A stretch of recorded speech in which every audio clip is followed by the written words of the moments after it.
Good morning.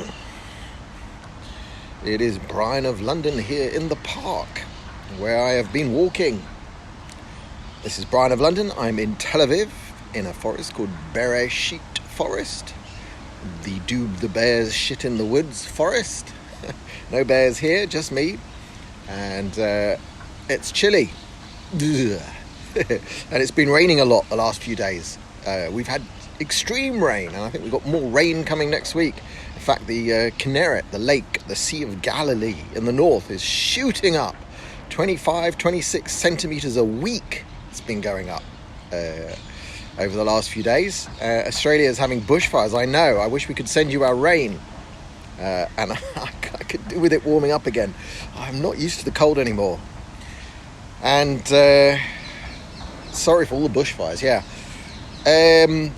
So what did we all woke up to this morning was overnight the Americans have taken out basically the number one military guy of Iran. But they didn't take him out in Iran, they took him out in Iraq. And he had just landed on a plane from Syria. Because I've just, actually before I went live, I just read the New York Times' rundown of this so that I can understand what the libs are thinking. And of course it was peppered with quotes from former Obama officials, the ones who gave billions of dollars in unmarked notes on pallets of cash to Iran. And it would appear that Trump's approach is Hellfire missiles delivered from drones above the Baghdad International Airport. And of course, immediately what this means for Israel is that we have to shut our ski resort, our one and only ski resort in the Hemon, because that is it's in sight of Hezbollah positions. From the top of that ski resort, which I've been to, you can see all the way to Damascus, because the ski resort is on land formerly known as Syria, but now definitely and completely Israel. So we've had to shut our ski resort. I will probably go out and buy some more bottles of water and make sure my bomb shelter, my mamad as they're called here, is ready to go. It's a bit of a mess usually. We've got a computer and stuff in there, but I've just got to sort of clear the door so we can close it in case we get rocket alarms.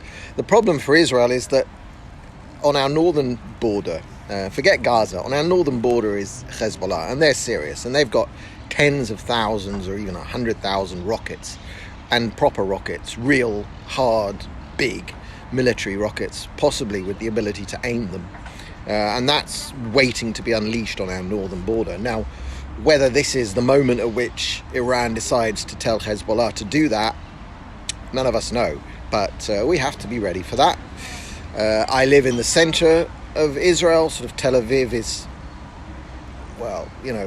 it's not as far from the north as you can get. Jerusalem is further, and Eilat is even further. But I'm in range. They can reach all of Israel apparently with some of the bigger rockets they've got. So we have to be cognizant of this.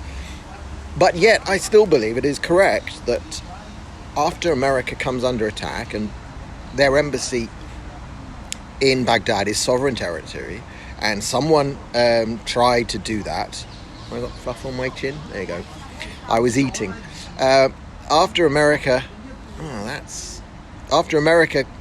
on, this is really, now you're annoying me. There we go.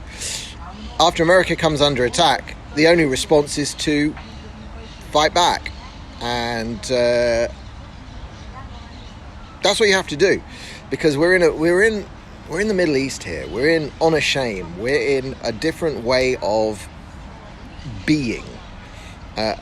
When you are attacked, if you do not fight back, you will be attacked more and more and more. This is how the world operates outside of a sort of a liberal kumbaya, let's all sing Imagine by John Lennon, the most terrible song in the world ever. That's not how the world works, and especially not in this region. And so when America comes under attack, or its embassy comes under attack, which is sovereign American territory, you got to hit back. And that's what I believe America's done.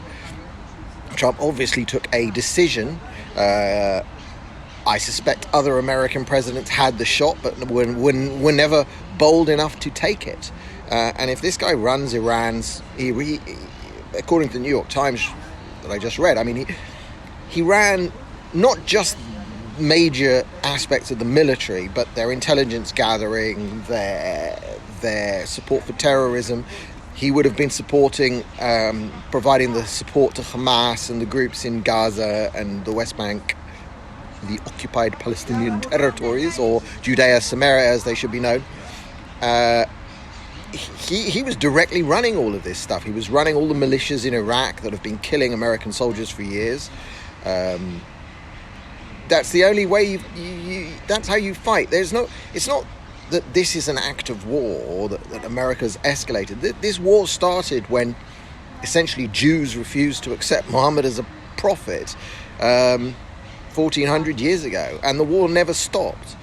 We've just had ups and downs, and once the Iranian Revolution happened in 1979, and that country, which is a big, powerful, intelligent, productive, a country that was, an industrious, proper country, once that country was taken over and run by jihad, for jihad, there was going to be perpetual war coming out of Iran. For a while, they fought Iraq ferociously. They're never going to stop, because jihad is a doctrine of conquest and of expansion.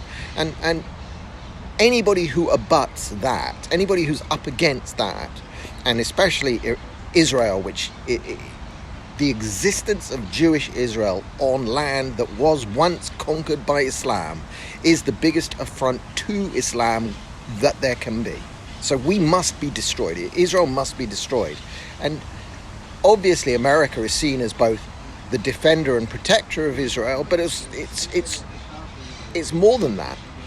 America is the epitome of everything that the Iranian mullahs and the jihad dislikes, because all throughout the Quran is just completely from middle to finish, if one looks at it chronologically, from middle to finish, it's hatred for the kuffar, hatred for people who don't follow Islam, hatred for those who have gone astray, Jews, and those who've been led astray, Christians. America's the biggest one of those who've been led astray. And so if you think that there was ever going to not be a war with Iran whilst it is run by jihadi, 12th Mahdi, by these people believing in a millennial sort of end of the world style flavor of Islam, it's not going to stop.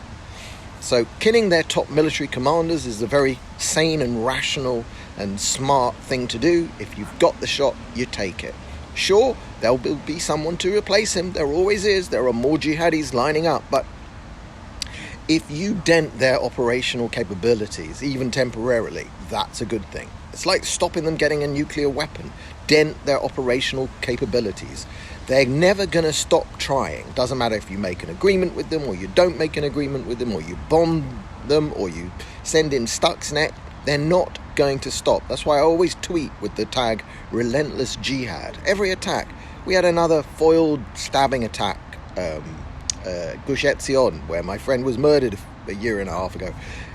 We foiled another attack, shot someone. Unfortunately, we didn't send him to hell. We sent him to Sharet Tzedek Hospital. It's relentless jihad. It never stops. They never stop trying. All that we can do is prevent them succeeding. And who cares how much Iran will retaliate now? I mean, if they're going to retaliate in a large way, it will be against us. It'll be me and my family that's in the firing line. So America, they might try and pull off a terrorist attack in America. I don't know if they've got the capability to do that. I hope you can defend against that. But in the end, I'm not even sure that they've got the capabilities, or they might just be scared. And this is another part that you get from learning about Islam, is that they will declare hudna, they will declare a treaty, or they will agree a ceasefire or a hudna if it is in the interests of the Muslims. If they feel that they are not strong enough to attack, they can declare what's called a hudna, which can last for up to 10 years, and it must be renewed after 10 years. That's the best you can ever do. It's never a peace treaty. It's never a sort of that's it, violence is over. No, you can get a hudna and it renews every 10 years.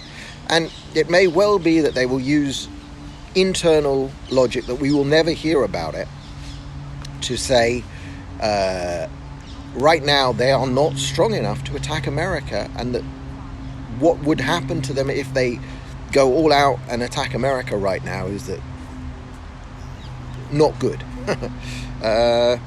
So those are my thoughts sitting here in Israel. I haven't really seen what the Israeli press are going to write about this. It'll be back and forwards. We'll have multiple opinions, the usual stuff, but there we go. I was going to talk about other stuff. I was going to talk about Britain and Brexit and anyway, I want to also do, I'm going to just throw this out there, I want to do like a Q&A session. I've got to have someone ask me questions and I'll try and give short answers sometime about Israel, about Jewish sovereignty, about who Jews are and what we are and why we're in Israel and why we must be in Israel. And, you know, not directly to counter the kind of ethno-nationalist stuff, but to answer some of that stuff. Just lay it out. Anyway, I'm going to look for a time and a place to do that. All right, waffled on enough. This will go up on 3 Speak later. This is Brian of London. I am in Bereshit Forest in Tel Aviv. Wishing you all Shabbat Shalom and a great weekend. And I hope you get some rain in Australia, and I hope bad things do not happen on our northern border. That's all I can say. Shabbat Shalom. Bye.